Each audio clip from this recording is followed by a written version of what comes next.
Hello friends, it's Julie and from Butterfly Papers, and today I'm going to do some more dyeing. And I had a video up before on the simple tea dye process that I use. I am basically doing that but a little different. I just took my pan and I put some boiling water. These are used tea bags and I have a whole bin I've been saving up because I haven't dyed for a while. I need to. So I just put those in there and I'm going to let that sit and cool a little bit and get the color. And I also filled my French press up with some more so I can have more dye for later. And what I'm going to do is I'm going to use some Easter egg dye. So I have a whole bunch of these that I bought on clearance after Easter. What I did before was I just took a little one. Let's see here, which color should we do? Let's do blue. I didn't do blue much before, but what I just did is I dropped it in there and then I let it disperse, and just let it soak. I don't use the vinegar because vinegar is more for setting the dye. Doing with paper, I find you don't need the mordants as much unless you want the mordants to change the color, because sometimes different colors and dyes will react differently to different mordants. So I just choose not to add the vinegar. I mean, you can certainly do it if you want, but I haven't found that it rubs off. So anyways, if you find differently, let me know, because I just do this casually. So we're gonna let this set. You can see how the blue is already starting to distribute, and this is hot water. But it's kind of fun because you can see how it just kind of flows. Maybe I'll move this a little bit, how it will flow into the paper. And I might grab another one because I bought multiple packs, and do another one. Sometimes I put them on the sides so that the colors can seep in from the sides. But it's kind of interesting how that will work. I'll get back to you as we start doing more dyeing.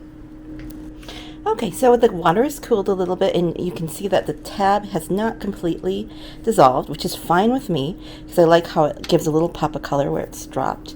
And now I have different papers here. I bought this stuff at a estate sale. It is actually it's electronic paper, which is probably for typewriters and stuff. It's older paper. It is naturally already cream. I'm not sure if you can see that. And then I have a box of typing paper, and that is white.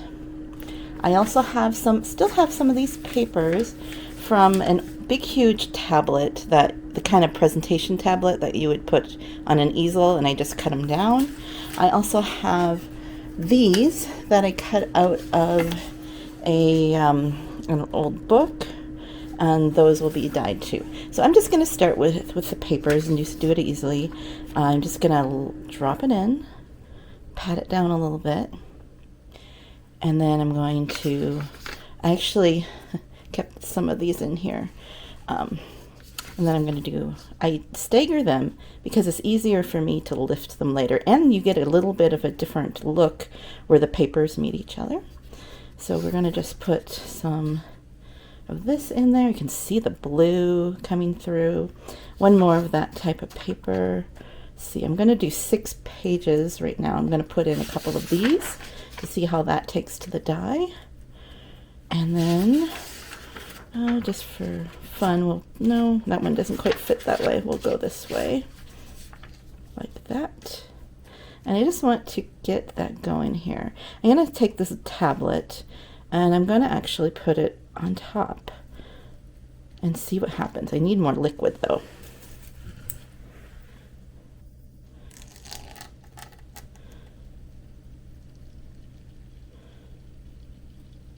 It's all soaking it up. I just don't want to add too much that I go over the edge. I just don't want to fill it more than halfway full. But that should be good. Ooh, hot. I forgot that was hot.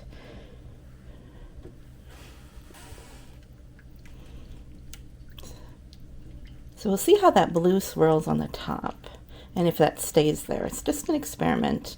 I've done Easter egg dye before, and it turned out really nice, and that's some of the pink and yellow papers that I have.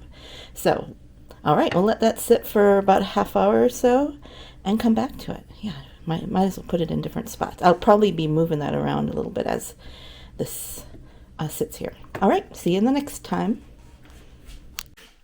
Okay, it hasn't been quite a half hour, but I'm gonna be going to do some stuff, so I wanted to put the next batch in and let it soak. So what I do is, oh, look at that. I did get some blue on it.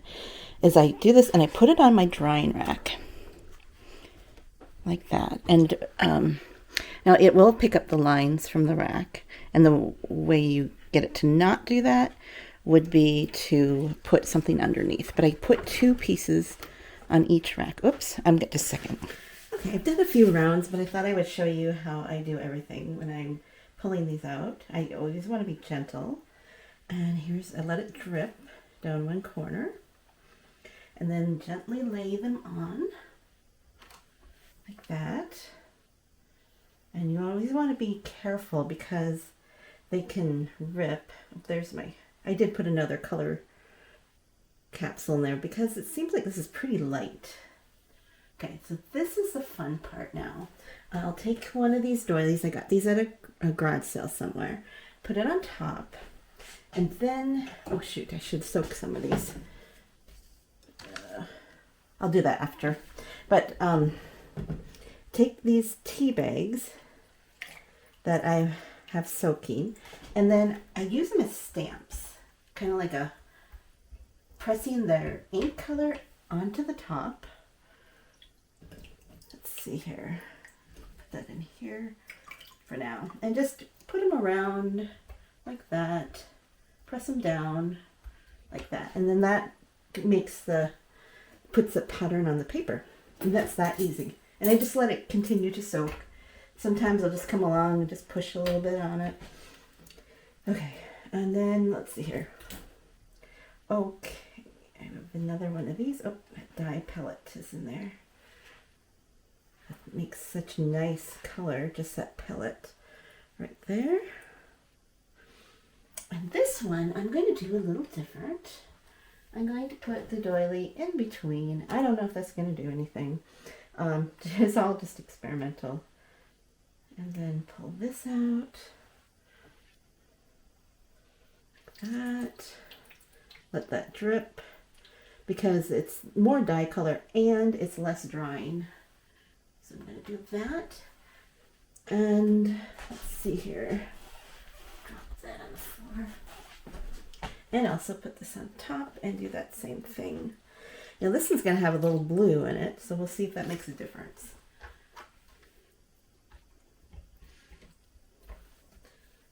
So I'm going to just dip some of these in here and like that. This is why I save up so many tea bags. Like that. And then I only have 3 racks. I should, if I got more, then I could do more in a batch, but oh well. It's not like it just takes a little bit of time here and there. I'm going to put this one on the bottom. Just because this will create, the grids here, they do create a line when they're drying. Let that drip. So this is from the rust spots on the bottom of the pan. So old pans are the best for this. And the last piece. See, look at that. Beautiful. Love this one. Okay, I'm going to put this one up here. And then I got this at Walmart. I think it was just a couple bucks, just to see if this would make an interesting pattern.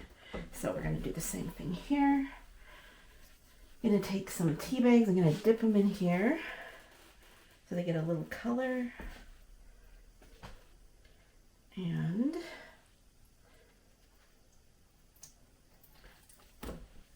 just plop them on, push them down.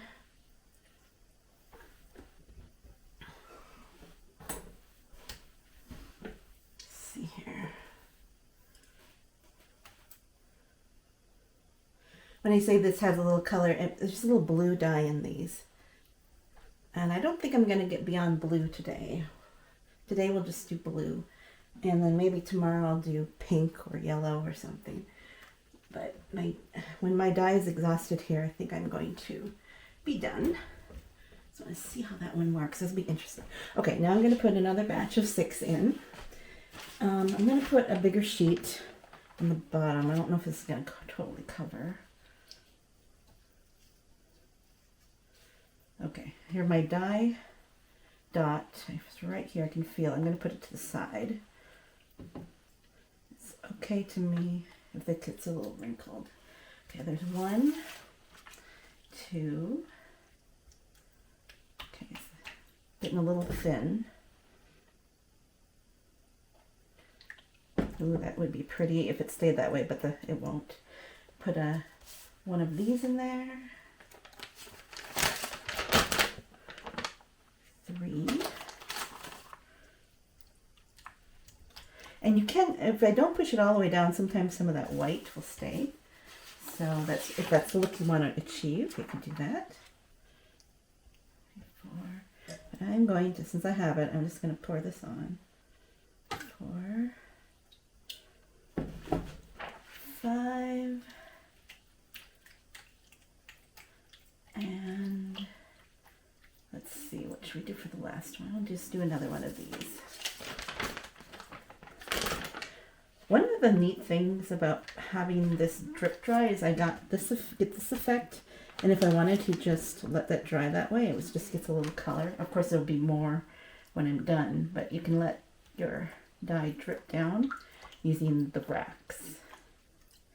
Okay, that is good. I'll just let that sit, and I'll keep doing that process over and over. Maybe I'll put the doily on the bottom or the top. I can also use, I've also used pieces of lace like this, and it worked out beautifully.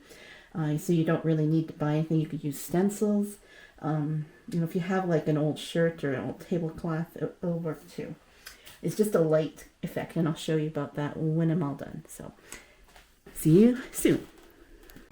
All right, so I'm finished with my 2 days of dyeing, and I just want to show you the results. This first one was the beginning, and it's not very dark because I didn't let it sit long enough. But maybe you can see some of the stripes from the drying rack are in there.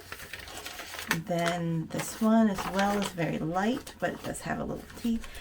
Remember, I did blue for the dye, and this one turned out very yellow. You can see a slight pattern here from the mat, and that's when I put the placemat and then the tea bags on top, kind of like a stamp. That's what I did mostly with this batch. And here's a little bit more blue showing through. This paper, I thought it was interesting that the blue wasn't really very strong. Maybe I should use vinegar. I have plenty more. I can experiment and do that next time. I just have done this before and I haven't needed to. This one, I love how this one came out right here on the edge. It wasn't fully submerged, I think, on this side, so I love how that came out. And then this stuff is from my pan, so it's nice to have a rusty pan. And here we come out with some nice blue. That's when I probably put the dye drop on it. There's a little pattern that showed through here. This one already had this partial dye on it from before, and then I over dyed it again, and that's how I got that pattern. And then the blue kind of ran out, and it got to be more green, more tea and green. I wonder how it would have been if I hadn't added the tea. I like to add the tea with the food coloring, with the Easter egg dye coloring, because it gives you a little bit more. I like the grungy look. Otherwise, it'd be more bright. So there's a little bit of blue there. And here we go with the green. Very green. So some of them are very green. This one actually, this sheet of paper is different than this. It has a natural cream color. That's probably why it is different. And here's a bigger piece I did. Again, this is the cream colored paper. It's the one with the watermark. And it's very green. And then we have the regular white paper, and it has more of just a hint of green. And sometimes I have rips.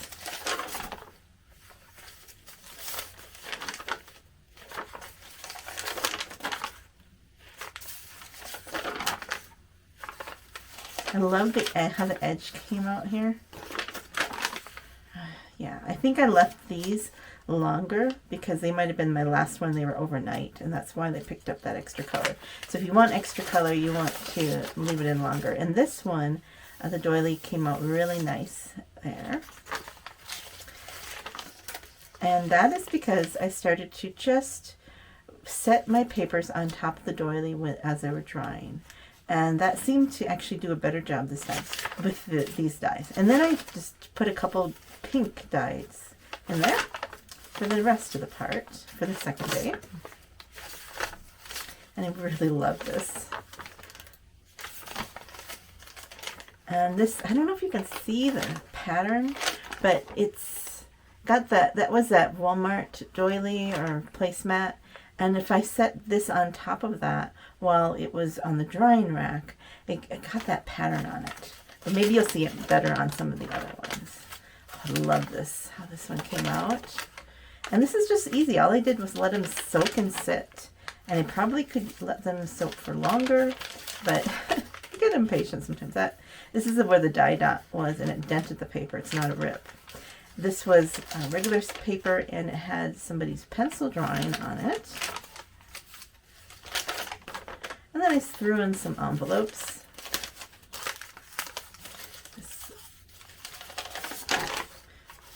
This is what yielded for 2 days of the soak and sit dyeing. Maybe that's what I should call it, soak and sit.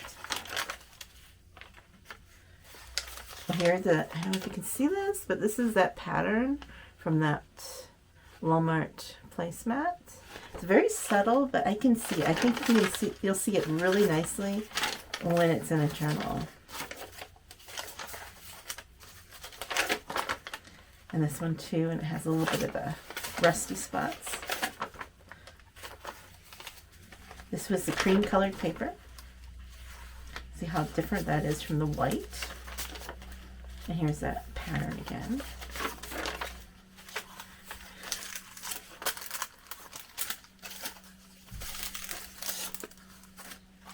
And then I threw some Braille in there too, to see how that would go. So that'll be fun to work with this too.